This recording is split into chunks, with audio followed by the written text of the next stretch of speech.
தமிழக அரசு வழங்கும் இலவச திட்டங்கள் அனைத்தையும் ரத்து செய்துவிட்டு கல்வியை இலவசமாக வழங்க வேண்டும் என்று விடுதலை சிறுத்தைகள் கட்சித் தலைவர் கோரிக்கை விடுத்துள்ளார்.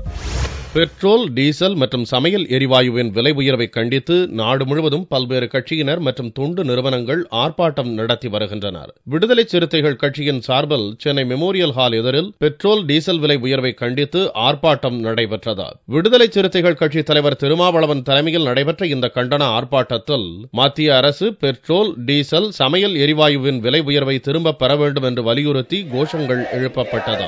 இந்திய அரசே, இந்திய அரசே,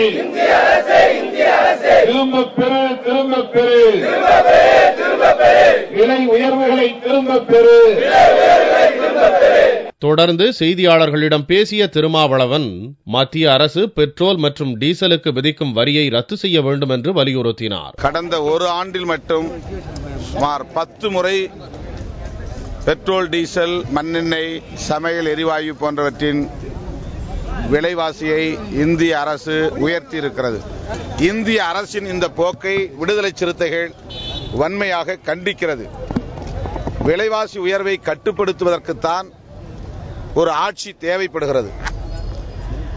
ஆகவே இந்திய அரசு உடனடியாக இந்த விலை உயர்வுகளை திரும்பப் பெற வேண்டும் என்று விடுதலை சிறுத்தைகள் வற்புறுத்துகிறது. தமிழக அரசு சமச்சீர் கல்வி குறித்து ஆய்வு செய்ய அமைக்கப்பட்டுள்ள குழுவை மாற்றி அமைக்க வேண்டும் என்று கோரிக்கை விடுத்த திருமாவளவன் தமிழக அரசின் இலவச லேப்டாப், ஆடு மாடு திட்டத்தை நிறுத்திவிட்டு கல்வியை இலவசமாக வழங்க வேண்டும் என்றும் கோரிக்கை விடுத்தார். தமிழகத்தில் அனைத்து இலவசங்களையும் நிறுத்திவிட்டு கல்வியை மட்டும் இலவசமாக வழங்க வேண்டும் என்று தமிழக அரசுக்கு வேண்டுகோள் விடுக்கிறோம்.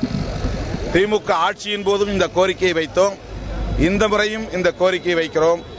ஆடு மாடுகளை வழங்குகிற இலவச திட்டமாக இருந்தாலும், லேப்டாப் வழங்குகிற இலவச திட்டமாக இருந்தாலும் இவையெல்லாம் மேலும் ஊழலுக்கு வழிவகுக்கும்.